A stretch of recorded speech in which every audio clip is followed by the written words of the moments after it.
A geek protagonist. So I'm going to be dropping this in the morning on Monday to give people time to watch things because I know I saw people already as soon as I came out the theaters already putting spoilers online, and there's just like a thing or two I want to talk about that might be spoiler territory. So this is going to be something I haven't done in a while. Technically, it's a power up review, but it's only because there's something I want to say that I want to counter for. I've seen a couple people say something that I don't agree with. Now, right off the bat, I'm going to tell you Guardians of the Galaxy Volume 3. I think this movie is a proper send off for the franchise.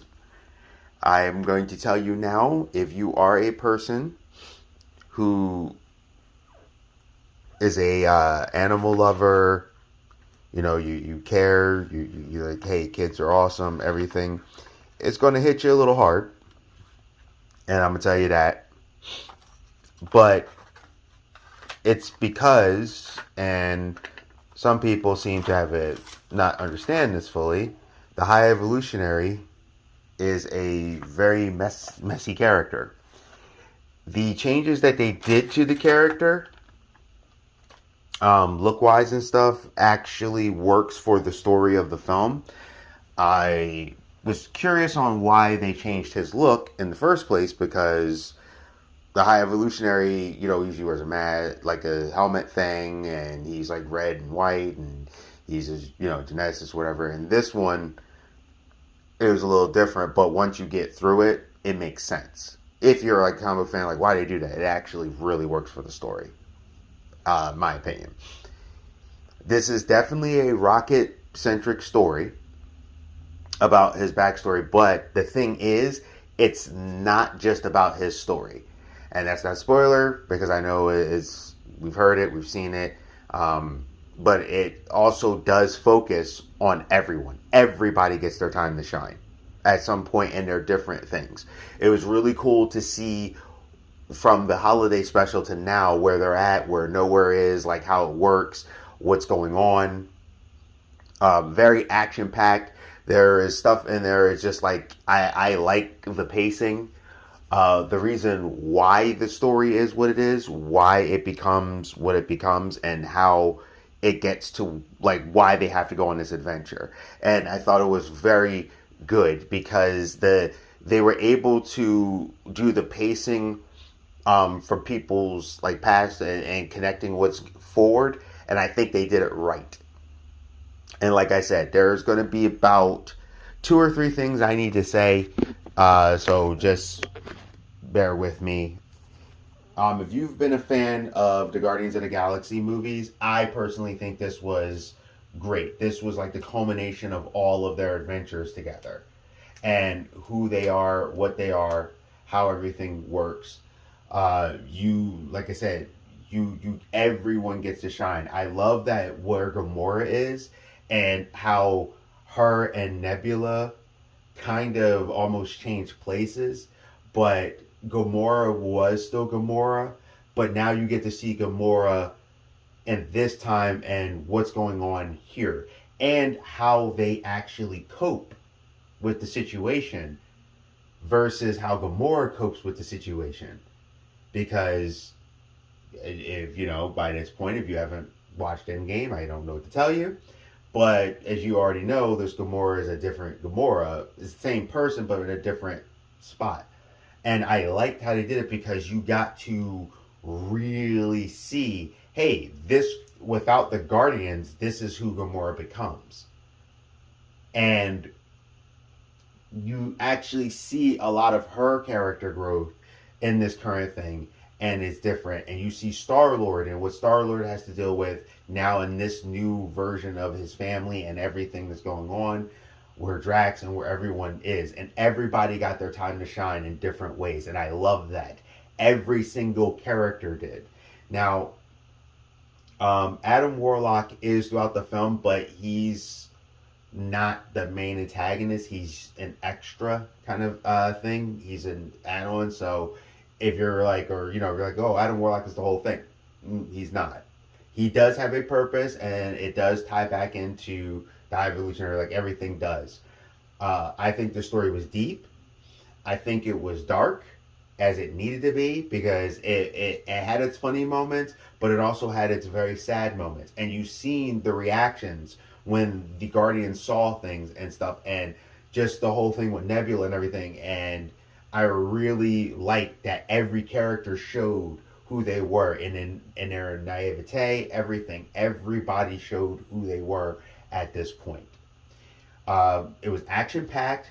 It was a great space adventure. It was a nice send off to who the characters are, what they're going to be, how everything's going to change going forward.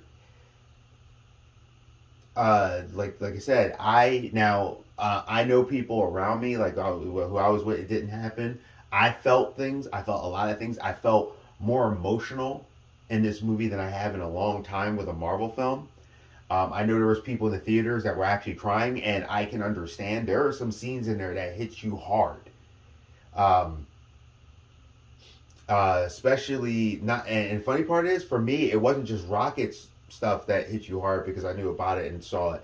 There's also things that hit me hard with Star-Lord, and hit you kind of hard with Drax, because they kind of touch back on certain things I think people may have forgotten about Drax, and they really zero in.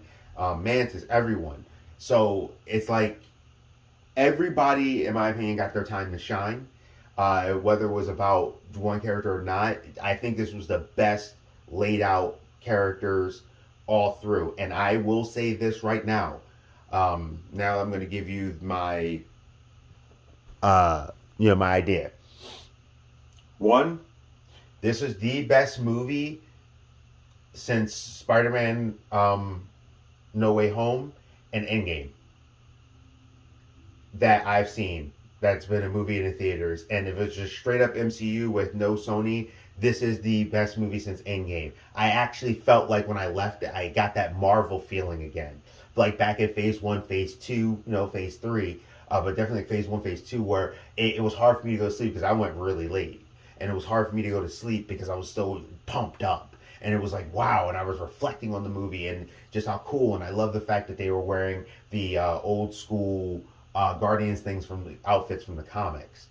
When they first got together in the comic book. I forgot, it was like the pre-uniforms and stuff. And it was like almost identical. I love that. There were things like that. So, now I'm just going to give you my rating. This, to me, definitely was 100% hands down, blew my mind. I actually love this film. I think it was fantastic. And it is one of the best films I've seen in a long time, like I said, from the MCU. So it blew my mind. Now, that's the review. No spoiler. There's a few things I'm going to say. So you've been warned. 5, 4, 3, 2, 1. Okay. Here is these couple things that I've seen people do, and I'm going to give you a quick skinny on no. One, I've seen a couple people who lean on a certain side of the aisle say all the men were downplayed and all the women were the bestest, and the men had to play second fiddle to the women. No, they didn't. Nebula runs the place because Nebula has gotten to that position of leadership in that way. But then, I've seen like someone go, oh, but they said Peter's the captain, but then yet he plays second fiddle to Nebula. Whenever they did something, they listened to Peter. So Peter was the captain. He's not the admiral that runs the place. He wasn't in a position to because he was depressed.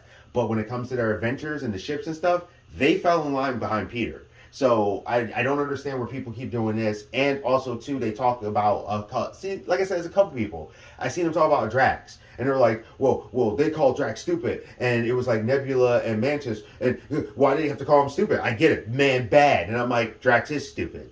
It's not just about analogy. The idiot called in Ronan and almost got everybody killed. They had to, resuscitate him. Drax, even in this movie, did stupid things when they were like, look, we need to do this. He was like, I'm going to fight, because Drax was self-serving. Drax he's simple, but he makes bad decisions.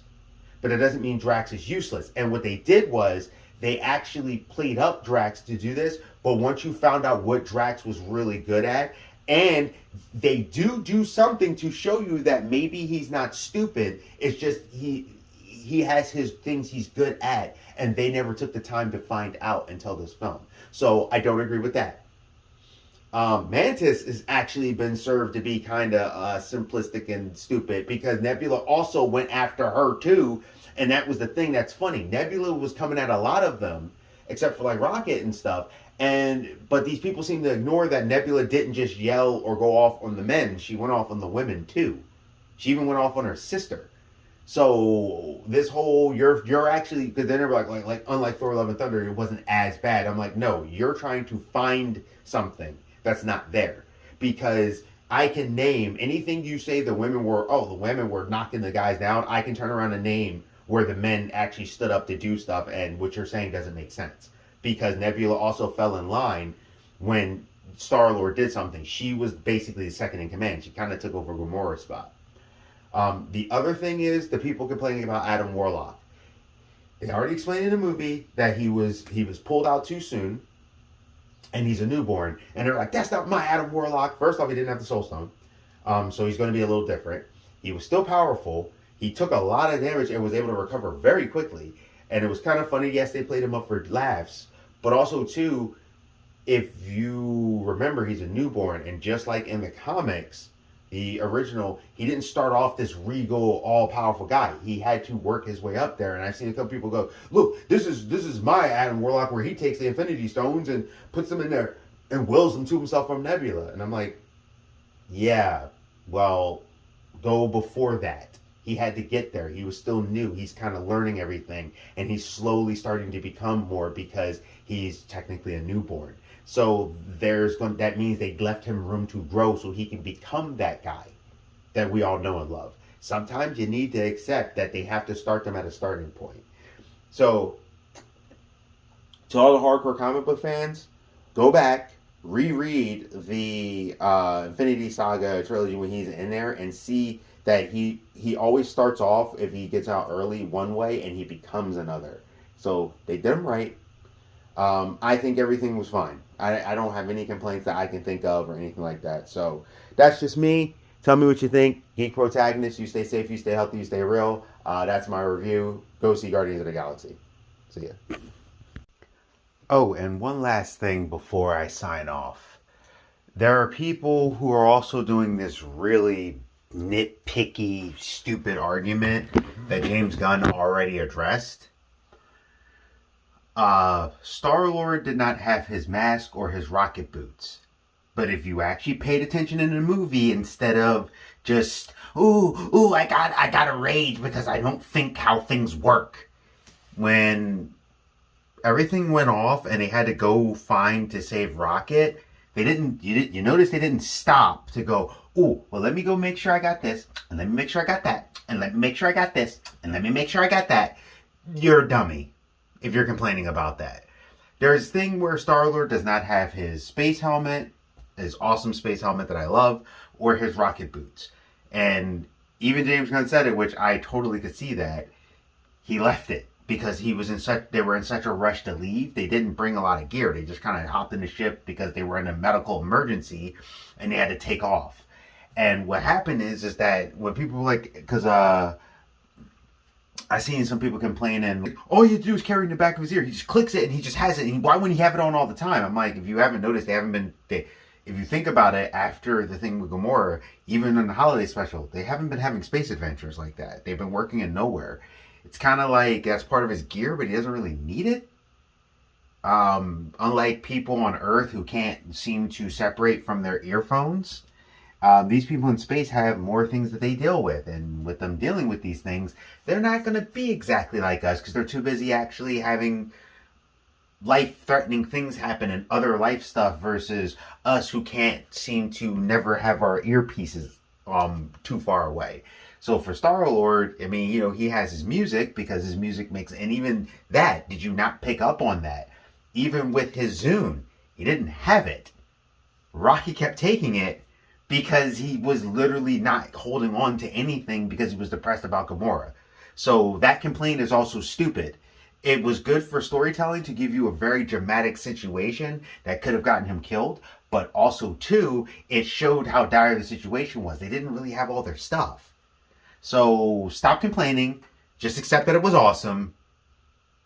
And yeah, I know some people are like, well, that's my opinion. Well, phonetically, it makes sense. He's not Tony Stark. He's not Batman. They don't have their suits on them all the time and stuff like that. He's a normal guy, and a lot of times, if he's not prepping for a regular space adventure, he's kind of doing it. And as James Gunn said, his stuff was kind of in the drawer. He hasn't been using it. That was it. Okay, Geek Protagonist. Stay safe, stay healthy, stay real.